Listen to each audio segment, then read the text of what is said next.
ready to end corruption, the everyday person can thrive. Please vote Terlahi Perez for Governor, Lieutenant Governor. Sintuas Mas.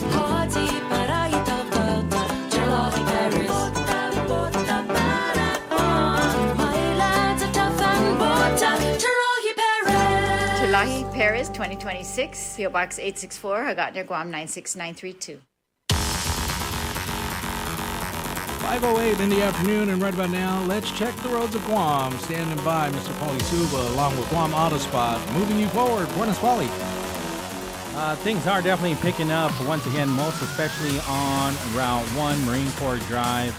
I'm looking at major intersections as well, even in the Tamuning area. As we get closer to the Upper Tumon area, I'm seeing traffic there where routes, what is this? Where the Dededo Flea Market is.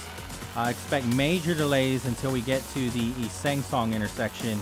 Route 16 isn't too bad, but obviously when you're making a right turn onto Harmon Loop or onto Fatima, you'll see those delays. Route 8 is picking up, most especially near Kenyatta, and then also as you get closer to the Tri intersection. And so that's usually what we start seeing in this 5 o'clock hour on any afternoon. And so we appreciate Guam Auto Spot for helping us move forward. Call them up, 478-AUTO. View their inventory on their website at guamautospot.com. Military officer, law enforcer, policymaker. Service has been the cornerstone of Congressman James Moylan's life. James Moylan swore to protect America as an officer in the United States Army. As a parole officer, James worked with families affected by substance abuse and domestic violence. He was elected to the 35th and 36th Guam legislatures, and now James Moylan represents Guam's needs in our nation's capital as a member of the United States Congress. Congressman Moylan has fought for more than $3 billion for Guam, including almost $1 billion in military construction and roads, and law enforcement and first responder vehicles and equipment. Moylan is also working vigorously on standing up a regional office right here on Guam, a game changer for our 25,000 plus veterans, 40 years and 4 oaths. Dedicated, resilient, trustworthy, and proven. That's James Moylan. Re-elect James Moylan for Congress. Moylan works. I'm James Moylan, a candidate for Congress, and I approve this message. Paid for by James Moylan for Congress. David L. Camacho, Treasurer. Hafiday, Guam! The Guam Hotel and Restaurant Association invites you to the Fair Trade Show, Guam's premier hospitality and food service event. Join us August 19th and 20th at the Hyatt Regency Guam from 8 a.m. to 5 p.m. Experience hands-on training sessions and exciting culinary competitions featuring professionals, apprentices, and pastry talent. Discover new products, connect with suppliers, and celebrate Guam's hospitality industry. Don't miss Fair 2026. Visit ghra.org for details. Anak gof panidosuju na tumoroju ginengwahan. Igineftao itautauta muna et mas unico na isla zangwaizadu na lugar gihilutono. Bengrov meskun itautauta zatput I costumbre inazuda zaninakudi. Mas men metkut hit karagwaha asaki. Esti ikinimentin mami. Wahuzan sitina na bayan protehi ikuturata in natakilu ekonomia in celebra ihinadzin samoro zan historiata. Zabayan fatsutui iman mamalena generasyon siya, kosa ki umas beresi todo iminaulik gini manyaynata za uma oprobeta todo igwinahan itanauta. In gagagal hamzu itautogwahan nui botun midu. Para bayan setbi hamzu tat kumu magat lahi zan segundo magahaga. Viva Tautanu! Viva Guahan! I'm Josh Tenorio. And I'm Tina, and we approve this message. Begin. We are Guam. Wave 105 FM.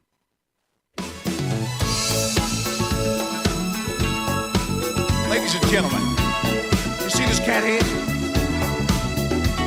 That's Larry LaFresco. The original. All right, welcome back. We do want to thank our sponsors, Subway. You got to refresh to be fresh.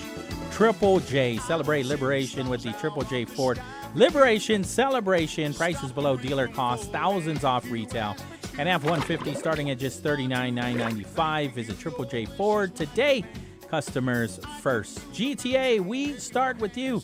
Chili's Grill and Bar. Chili's, more life, great food, and memories happen here.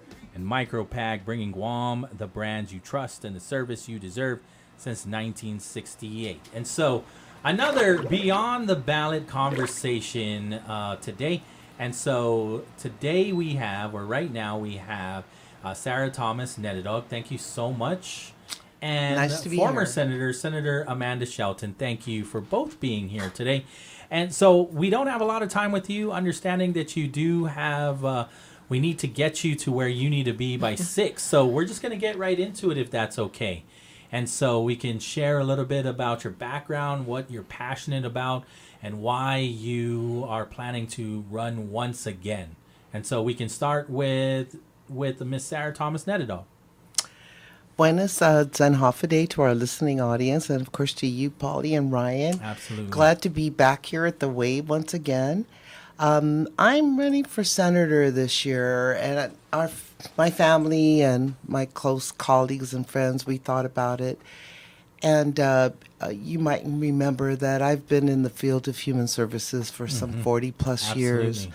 And during, as I reflect on those times that I've been working with our people, from our youth to our those that are homeless, our veterans, persons with disabilities, our Manumku, I can't help but think about some of the things that have happened in their programming and in direct services, which I think we're doing a pretty good job in a lot of ways, but I think there's some policy implications, things that we can do to strengthen policy and to enhance these programs. Okay. So I decided at this time in my life it would be a good opportunity for me to contribute some of the things that I've learned and things that I continue to think about all the time that will help take our people to the next level. So I'm excited about 2026. I think it's going to be a great year for Guam, and everyone's pretty busy at this point. We've got less than 48 hours and the world will be a different place, yes? So I'm looking forward to this election and continuing to keep my ears open and my heart open to what's going on with our people. Perfect. And Senator Amanda Shelton? Yes, buenas, Pauly. Ryan, thank you so much for having me here. Well, I'm Amanda Shelton. I am a former senator. I served in the 35th, 36th, 37th Guam legislatures. And that was really, the biggest honor of my life, to serve the people of Guam. I stepped away for this last term because I ran for Congress, and that really wasn't God's plan for me. So, I listen to the people. I still, go out all the time. I talk to people. I've been working at the Department of Public Health and Social Services. So, there's still been a call for me to serve. And, I feel strongly to answer that call to serve in the legislature again. And it's something that, I've really loved to do, to be able to see firsthand how our policy and how the laws that we pass are able to help the people of Guam. And that's something that my focus has always been, is uplifting our families, especially our Manumko, and ensuring that they're safe, they're protected, but also, thriving, not just, put off to the side, and making sure that they have the opportunities and the services that they need. And the same for the children of our island, because we love to say that they're the future, but really they're the right now. We need to take care of them now. And so my focus has been the Manhopen and the Manumku, and that's the work that I want to continue to do for the people of Guam. And I'm hoping that they will put their trust in me again as someone who's served them for 6 years in the legislature, and before that in policy and different work in the community, knowing me over this time, that they see that I have the heart and the passion to serve our community. Both of you I know that you're passionate about the children, right? And so we would also say that there is a crisis happening with foster children, right? And so what are your plans? Do you have plans? I'm sure that's, heavy on your heart. And so do you have plans on how to address this issue and help BOSA get the services that they need, child protective services, get the resources that they need, and then ultimately care for these children, whether it be back to their family or getting more foster parents involved into this program? Yes, that's a subject very dear to my heart. Right. I was the director of Sanctuary many years ago, and I was able to, with a good team of people in our community, expand new programs for our young people who are homeless. And as you also know, you might have heard of Foster Families Association, the Kate Thomas Foundation. So we continue to support nonprofits that help foster children, and I stay close to my colleagues at Child Protective Services and also Adult Protective Services. But there's a lot to be done, and when we see the growing number of children and even some that are homeless and on the streets, that's quite disturbing, you know. And it's there's quite a bit I think we need to do. We need to expand our residential programs. I think we need to really invest in prevention programmings and bring our community together to plan how we will strategically take a look at how we can end homelessness among our children especially. But there are just too many children that are not in their homes, and sometimes it's not necessarily a bad thing that they're not in their homes, because sometimes we have parents who are struggling themselves, and so they need some time out. And I think it's up to like 2 years now where you could have children that are in the foster care system, and after that, you know, we look for permanent alternative placement. We want to avoid that. And I think part of that prevention strategy is taking a look at the drug problem that we have on Guam and the untreated behavioral health issues, because oftentimes that leads to parents not being able to take care of their children in the way that they should be taken care of. So those are just some of the things that need to happen to bring our families together and our communities together to recognize we do really have a big problem with children who are in substandard living conditions, some who might be out in the streets, or some that don't have parents who are able to take care of them at this time. So I will certainly continue. It's not going to be something new. It'll just be a new arena in which I would advocate. Doing this, yes. You don't need to be senator to be advocating. We see that through you for sure. I think it's about how do we support the agencies that are supporting those children, right? And so, Senator, I saw that you were there at the transitional home down in Anigua, right? Yes. Yeah. Oh, we had our opening today for the Bradley Anigua Apartments, which is transitional living for families who are ready for reunification and families who are coming out of our Guam Behavioral Health and Wellness Center of Hope. So these are women who are in recovery, who have young children and need stable housing. And so the goal that we've put forward with the mission from this administration is that we want to be able to bring more support even after the rehabilitation stage, because the number one issue that many of these families are facing is that, yes, they have the support in rehabilitation, but after that, they don't have a safe place to go to. They might go back to an environment that is not healthy and safe for them, and we don't want them relapsing. And, you know, putting all that hard work out. So we have opened this apartment building. It's a 17-unit apartment, and then we have our office inside. It is owned by the government of Guam, but Department of Public Health and Social Services is running the programming, and we are partnering with, of course, GBWIC, Guam Behavioral Health and Wellness, DISID, DYA for young adults transitioning, emerging adults transitioning maybe out of DYA, and GORA is also helping the Bureau of Women's Affairs. This is really a government-wide social services project that we are trying to bring support to our families in a space that's been lacking for all of these years. And so we've all been able to listen to folks and hear what their biggest struggle has been in this stable housing. So they have up to 24 months to stay in the apartments. They're beautiful. They're 2-bedroom homes that come with appliances and beds, really set up to support families. And that's, everything that you were asking, Pauly, what is the plan to help foster children, to help these kids under BOSA? It's really about strengthening families, because we've had this breakdown in our community for the last couple of generations with meth crisis and other behavioral health issues, as Sarah mentioned. And it's going to take a collective effort. JIBWIC is doing their part. There are all of these programs, but we need to increase those programs because there's a greater need. The housing is just one little part of it, but the rehab and the supports and, safety for kids, as well as education and prevention and the treatment part, it's all a part of it. And these last few months that I've been at Public Health, this has been our focus, because we are opening this facility. Next up is our assisted living facility, and then another bed at night center.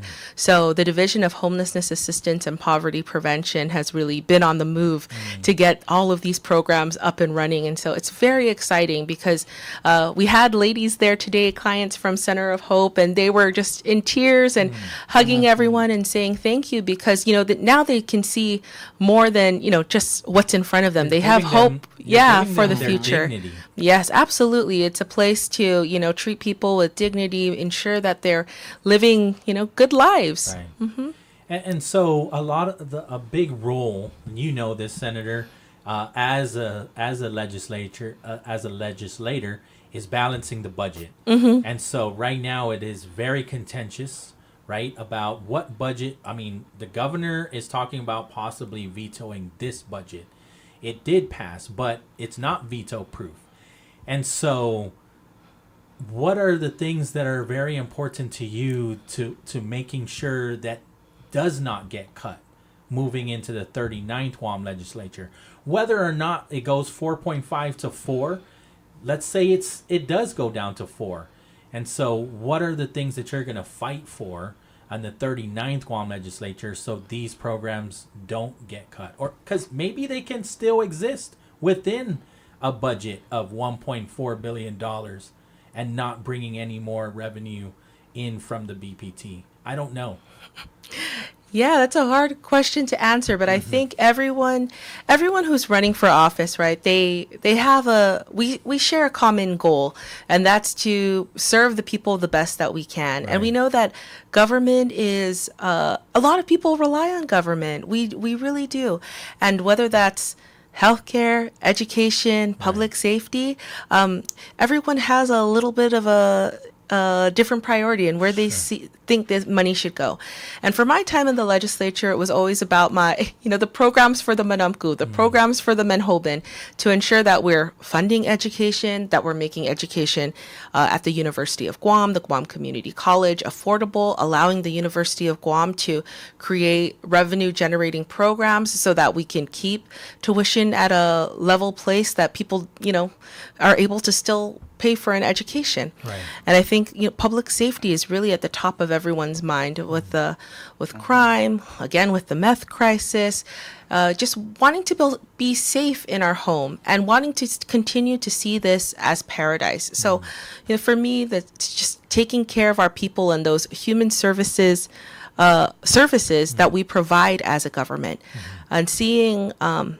Making sure that there's never a child left on the street at night. That's really been one of our biggest things. The moment we hear or see something that there might be a child who's homeless or with a family on the street, we're very quick to respond, because that's just unacceptable, I think, to all of us who are working in public health and to this administration. That's been our mandate, that we need to, protect our children, and we need to ensure that we give them the adequate education that they deserve.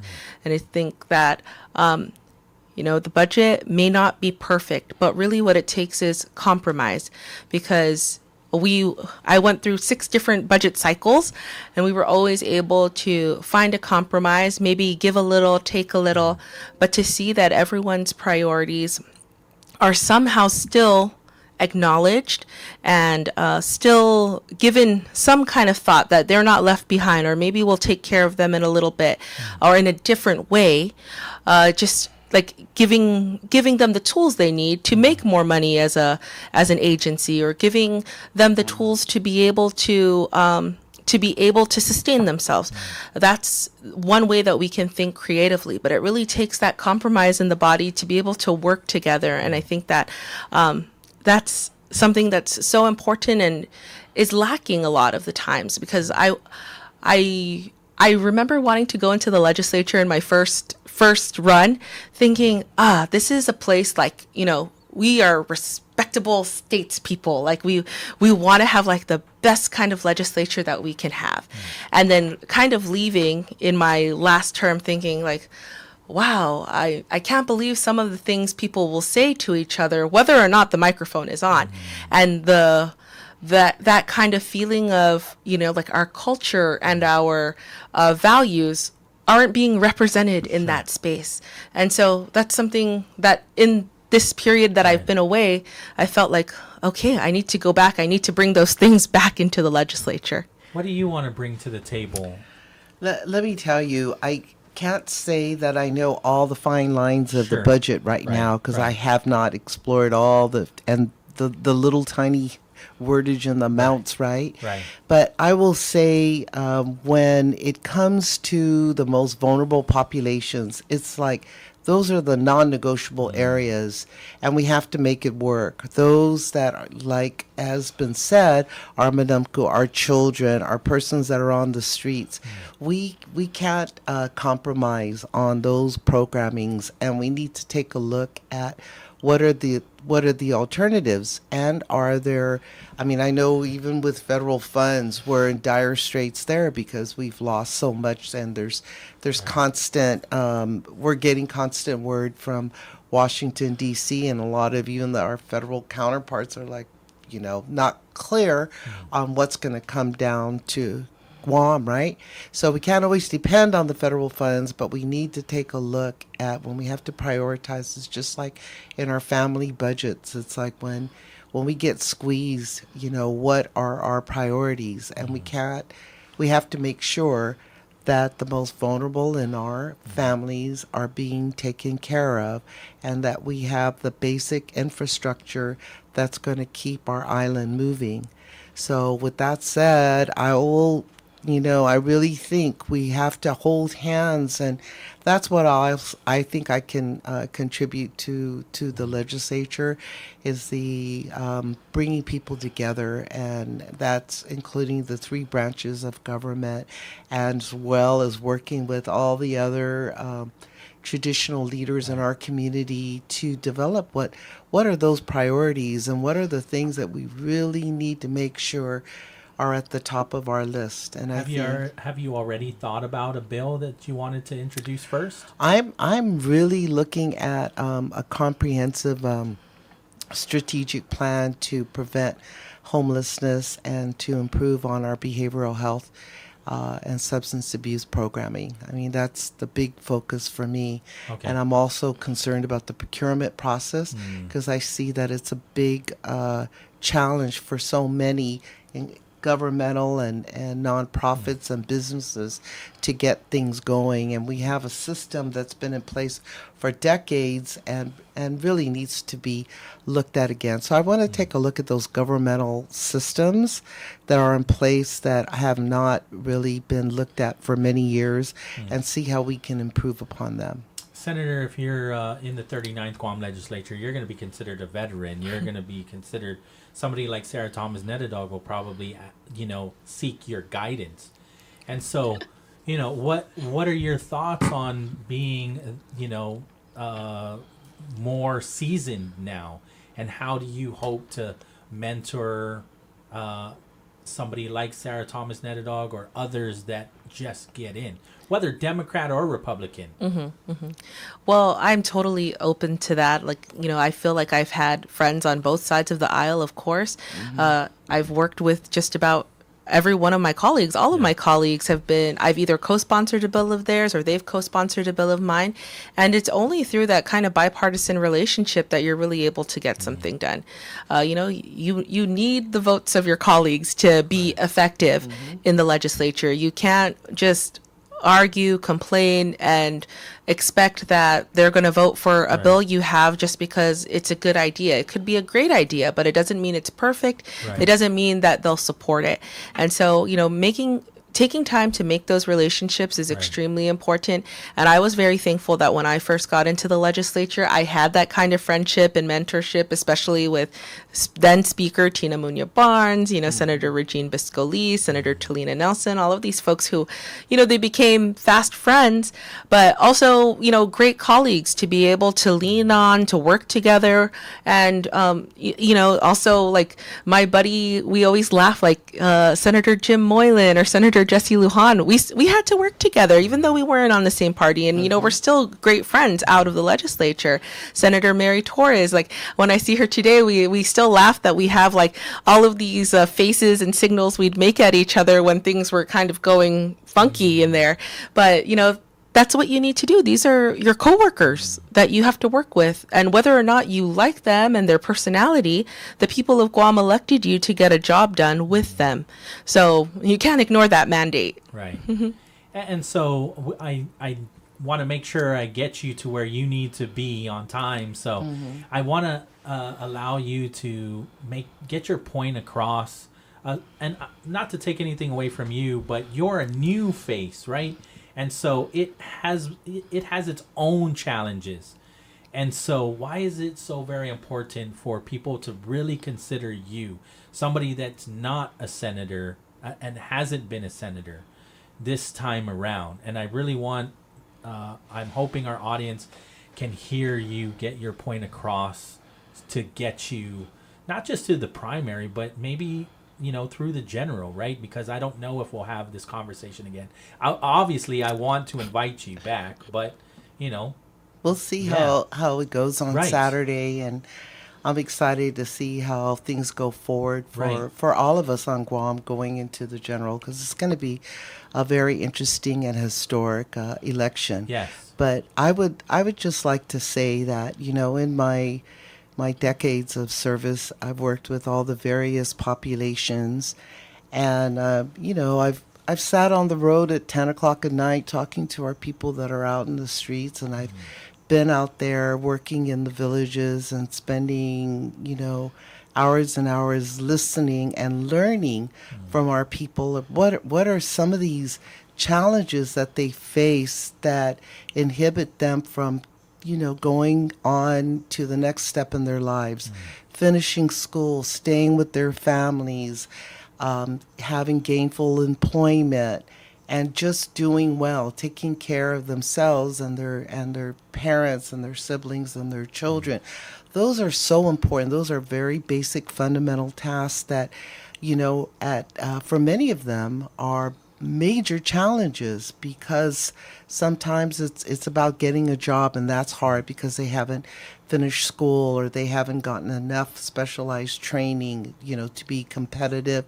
And sometimes they're dealing with, or they have family members that are in a domestic violence situation or have drug and alcohol problems. These things are major issues that derail them from fully experiencing, a life that they could have, and affecting their ability to, appreciate what talents and gifts that they have. So I'm excited about working with our colleagues on both sides. We have Republicans and Democrats. And even though I was chair of the Democratic Party, and I've worked at the Guam legislature as a senior policy advisor for former Senator Herminia Durking and Vice Speaker B.J. Cruz, and I've taught policy at the University of Guam and Community Services. So I see it from so many different angles and perspectives, and I just think that again, at this time in my life, I would like to take the learnings I remember the faces that I've seen in the prison, working with the inmates most recently there, and sitting, again with many of our people that are dealing with homelessness and poverty. And I keep those in mind as I approach the issues of policy.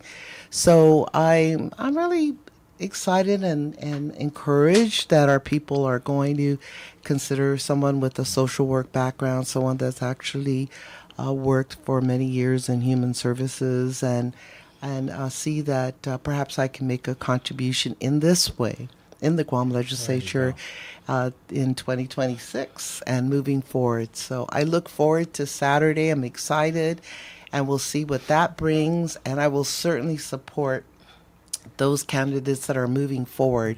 And I'd really want to encourage people to go out and vote. That's always the saddest thing for me, is when I see people who haven't registered and those that have registered, but they have not been able or did not take the opportunity to vote. Please go and vote. Vote for who you feel, and I hope, again, people are educating themselves on the candidates.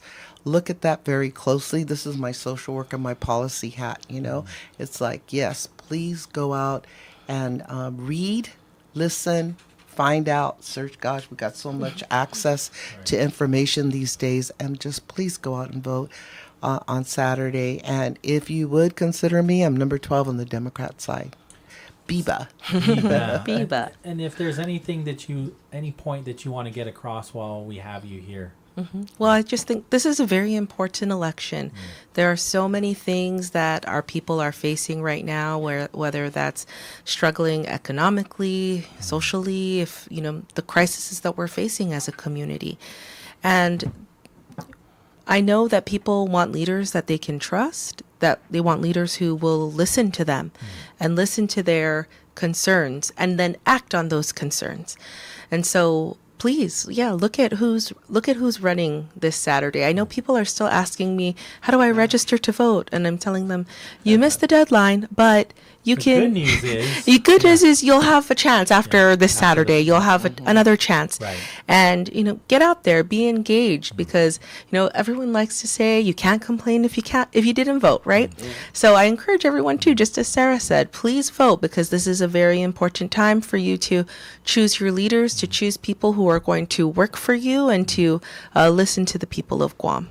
So please, my name again is Amanda Shelton, number 6 on the Democrat side of the ballot, and I humbly ask you, the people of Guam, for your support once again. Thank you so much. And so for our audience that are out on the road heading southbound, please move to the inside lane, outside lane, so our friends can get to where they need to go. God. Right? And if you are late, just blame Ryan. Just it's okay. But thank you so much. Welcome all the blame. Yeah, thank you so much for coming in. I really appreciate this. It allows our audience to also have the confidence when they get into the polls, right? And so I appreciate the opportunity. Yes, thank you so much, Pauly. And there are so many new faces out there. I mean, Sarah's not a new face to me. Obviously, she's been working in the community for so long. But there are so many new faces from representing so many different parts of Guam and our community. And this is going to be a great time to see all of those intersect and provide, our public service to the people of Guam together. So it's exciting. Thank you both for coming in. Thanks, Pauly. Thank you, Pauly. 5:42 in the afternoon. We're going to take the break. Ryan's going to help you move forward with traffic, and I'm going to help them get out of here and get on the road as well. So thanks for hanging out with us. This is The Bright Side. Thank you.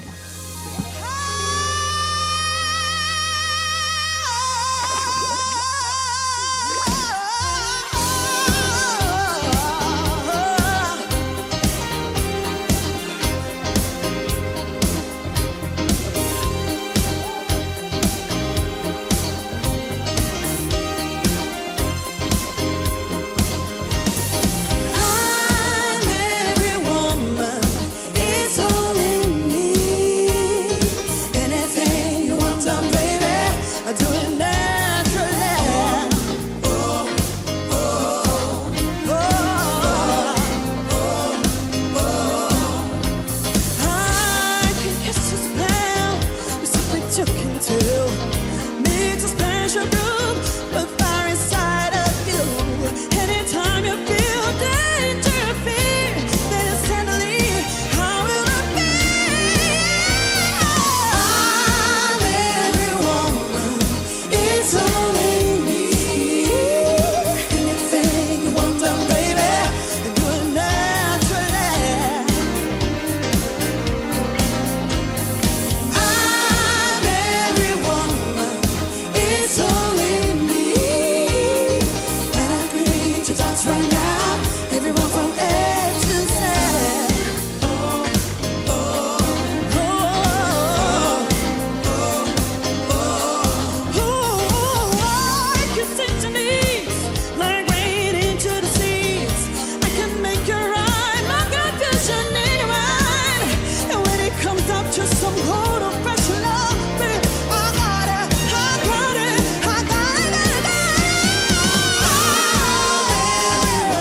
afternoon, and man, I miss playing music.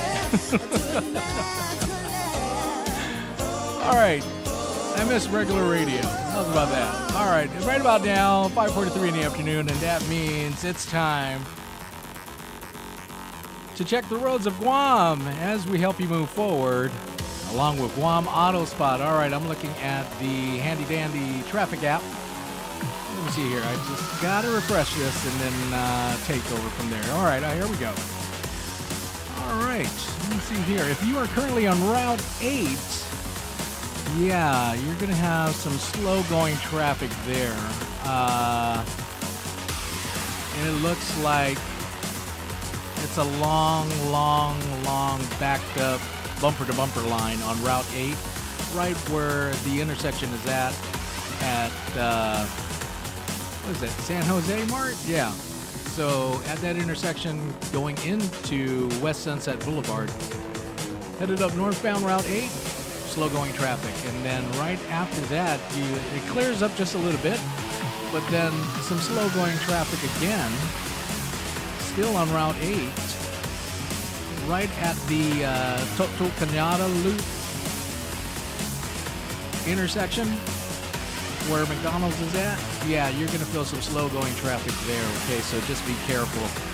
On Route 1, let me see here, at the ITC intersection, major backed-up traffic there, both north and southbound. And if you're coming from Route 14, that's Chalon San Antonio Road. So just be patient. Give that braking distance between you and the car in front of you, and you'll get to go where you need to go. Of course, that was a look at traffic moving you forward, along with Guam Auto Spot. Don't forget, you can check them out on their website at guamautospot.com.